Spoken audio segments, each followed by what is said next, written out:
What's up, photographers? Welcome back to the studio. Today we're actually going to begin a short unit thinking about cyanotype printing processes. Now, cyanotype is really not photography, it's kind of photography. It's actually in some ways considered camera-less photography because of the way that these things get produced. But really it's an emphasis on the print, right? We're going to think about it in terms of how prints get made. Now there's really great analogs into how, say for example, photographic films work, the roll film we use in our cameras, or other types of photographic film, or actually how digital sensors function, because we'll talk about sort of the ability of a piece of paper to become light sensitive, and we will use the cyanotyping chemicals that that we buy from Jacquard to actually sensitize a piece of paper to make it not quite as sensitive as film and not quite as sensitive as your digital sensor, but similarly sensitive so that we can record images. Now the way that we're going to do that, we're going to kind of have a couple of different approaches. I think we'll use probably the most primitive one first, in that we'll just use sunlight. You guys will all have access to sunlight outside, and we'll basically just make contact prints or cameraless prints, sun prints, where we'll use a sensitized piece of cyanotype paper, lay an object on the top of it that will block the UV light, and then as the sun soaks the photographic emulsion on the paper, and we keep track of the times, will essentially be exposing a photographic negative. That's essentially how I've done this basic one here, and what you end up with is essentially a duotone image where the object that you set on the paper forms a resist or a block, and everything else gets fully exposed. Then when we wash the print, just using water, it's a fairly simplistic development process, the cyanotype solution that was inside of my objects here just washes away in the sink. And then over about a 24-hour period, our photographic print will develop.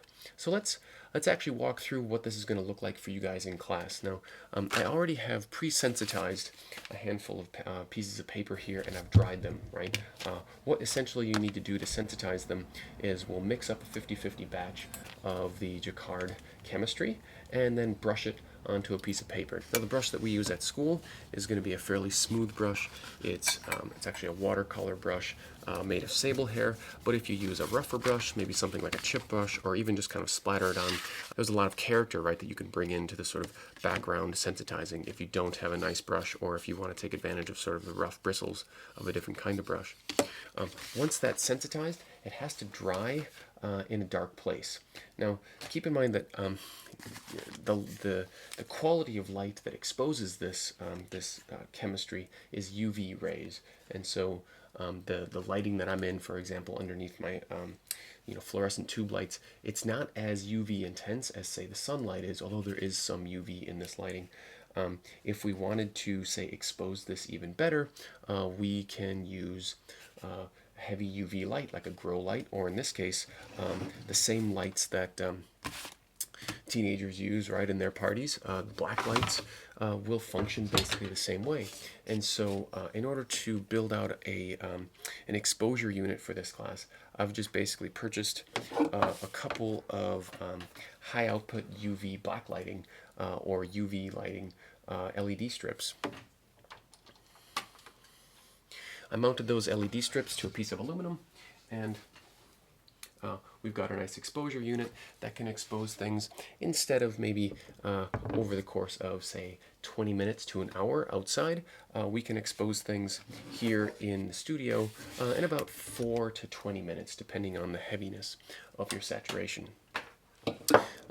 But using the sunlight is sort of a nice trick in that you can do it anywhere, right? As long as it's daytime, and the results are going to vary quite a bit. But that's kind of nice actually in this process, where we're probably not attempting to get something that's super precise. We're not attempting to get something that's perfectly clean.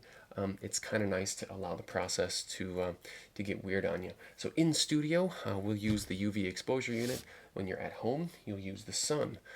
You can even do it inside, as long as your windows aren't like UV blocking windows. If they are, just take your cyanotype outside and let it soak up the sun, and your exposure time will vary depending on the brightness of the sun, how cloudy it is, and also what sort of objects you're trying to make a print of. once that paper is dry, we can actually get set up to make our prints.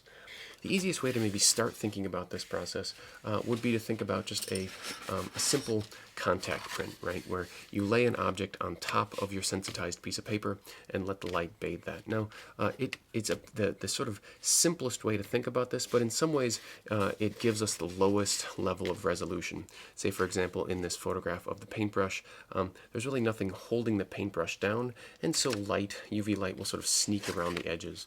If you want really nice, hard, crisp edges, it can be useful to find a way to press your piece. So in this case, I have a thick piece of glass that I've clamped down to the outside around the edges, sort of like a clip frame or an exposure frame, where I'm pressing my object down onto the surface. In this case, this is just a little bit of like netting, like the kind of junk you buy at the grocery store, buy your vegetables in the grocery store, but it sort of creates these interesting gradient meshes that I like in the sort of folded dimensional forms. If you don't press your object down, or if your object is really thick and three-dimensional,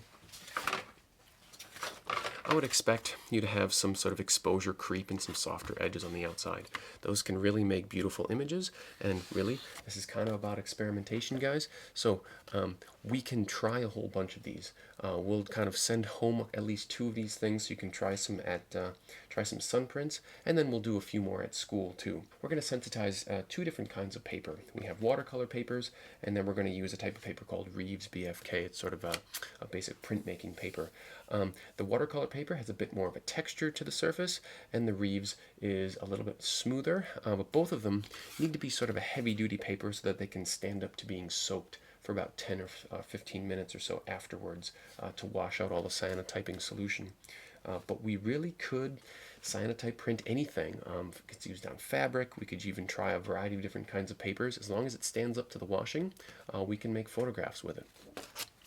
So let's actually get set up. I'm going to try 2 different approaches to this project today in the demonstration. I am going to make one contact print using the paintbrush, and I am going to make one other contact print using a press board with a piece of glass and a water bottle which has some transparency to it. I would expect, based on a couple of my experiments, that the paintbrush is going to give me a real strong duotone image, pure blue and pure white, and the water bottle, because it has some sort of transparency to it, it's going to create some gradients. Now, I really don't know. This is a bit of an experiment, especially because of how thick this thing is, but I think I'll probably squeeze it in between the glass and the paper using a couple of wood clamps, and we'll just kind of see how this goes. This is a bit of an experiment for me too. I've done a little bit of practicing with it, so I kind of feel like I can help you guys get started, but I'm excited to see what you guys come up with. In the next tutorial, we'll actually talk about how we'll be able to create some transparency negatives based on some old photographic work that you already have, so that we can make sort of copy prints or replica or duplicates of photographs that you've already taken. At this point, I'm going to get everything all powered up. I'll make sure my UV light is running, and then so that you guys can see what's going on here in the video, I'll just kind of open up my packet of paper here in the broad daylight. In general, you're going to want to do your setups in a place that's relatively dim. If we're in the studios, I'll probably turn off all the overhead lights. If you're outside, you'll want to step inside temporarily to a shadier place to make sure that you're not in direct sunlight. This paper was paper that I sensitized earlier today at school. I brought it home in sort of a light-proof paper wrap. I generally want to try to use the paper in the same day that I was working. I think I have 2 pieces here. I'll get the paintbrush set up first. I'm going to set the paintbrush directly on the surface of the paper here, and then scoot that underneath my exposure unit and let that bake. I'm going to pay pretty close attention to the timing here. I'm going to let that in for about 4.5 minutes, and then I'm going to load in the water bottle, and because the water bottle has some transparency to it, I'm going to let that in for a little bit less time.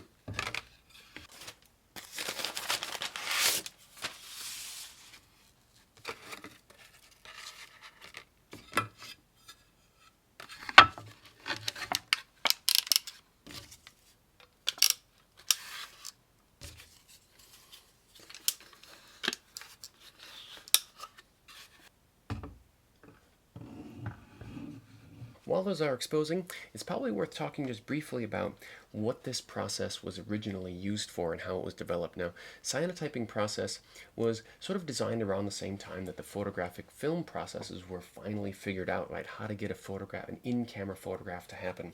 So think 1840s, 1850s, before it really is sort of popularized. And essentially, it's used to do things not unlike what we're doing here with these photograms or these contact prints. Biologists would use it in the field to make sort of quick duotone photographs of specimens of plants and things like that. Photographers probably weren't using it exactly because of its somewhat limited quality with very, very slow exposure times, but it was used for, say, making prints, right? Even all the way into the 1900s and even, mid 20th century, architectural blueprints were still being reproduced in this way, which is how it got the name for the blue printing that is characteristic of a cyanotype print. Now, as we're doing this work, you're going to see me kind of pivot here from exposure unit to the washout sink. And as I'm going to handle my washouts, I'm going to come back to using the gloves again. It's worth keeping your hands protected from this. These aren't really super dangerous chemicals, but anytime you're dealing with photographic chemistries, it's probably a good idea just to protect yourself. This is especially true if you're in a studio space where you're not exactly sure what other chemicals are being used, or if you're in a space where, you're going to be going right off to the lunchroom after this. So use the black nitrile gloves that we have during the washout process anytime you might be actively handling the wet photochemistry. So if you're doing these exposure prints outside, the exposure times are going to vary significantly. So it's probably worth taking a close look at your photographic pink paper. If it's starting to get sort of the color of a brown paper bag, kind of a bronzy, dark brown, you've probably cooked that thing to about the right time. Outside exposure times can be anywhere from 20 minutes to an hour to even longer than an hour depending on that time. In our exposure unit here, I would say about a 3 to a 5 minute exposure is my base level, right? That's about where you begin. Anything more than that, and you start to kind of get questions about how well cooked it's even going to get, right? So I'm looking at this print here, and it's only been in for about 3 minutes, and it isn't quite bronze yet. There are some bronzy areas, but for the most part, it's still looking a little bit blue. I'm going to put that back in for at least another few minutes. And because the water bottle print is the one I'm most concerned about, the paintbrush print, I can just let it bake in there forever because there's no UV light that's going to get through that paintbrush at all. We're thinking about this now sort of in terms of photographic exposure. I have two examples of a very similar print here.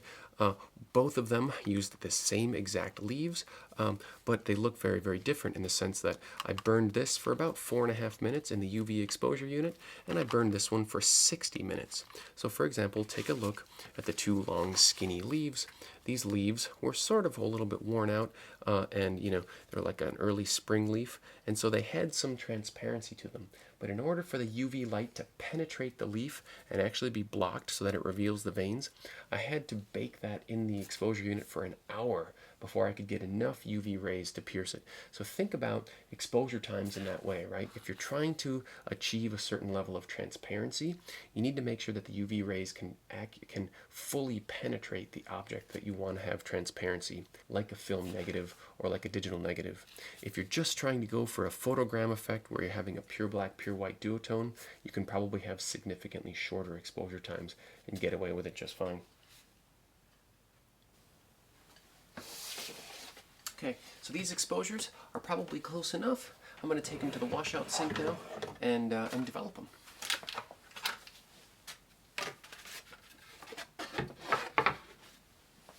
The washout spaces that we'll use are just our studio sinks with a constantly flowing cool water. And as I throw in the prints to develop, you'll see them first start to turn light blue, and then the images will slowly resolve and wash out. These prints will wash in the sink for about 5 or 6 minutes. After our final bath, in a dilute solution of just water and hydrogen peroxide, the cyanotypes have oxidized to their sort of characteristic nice cyanotype blue, nice deep blue. And I find the best way to dry these things is just like you were drying a darkroom print or an old pair of clothes on a clothesline. Get a piece of string and hang it up in the studio and drip dry them over the sink right at an angle so the water drips off the corner. Guys, I'm really excited to see what your first couple of contact print cyanotypes look like. I'll catch up with you in the studio.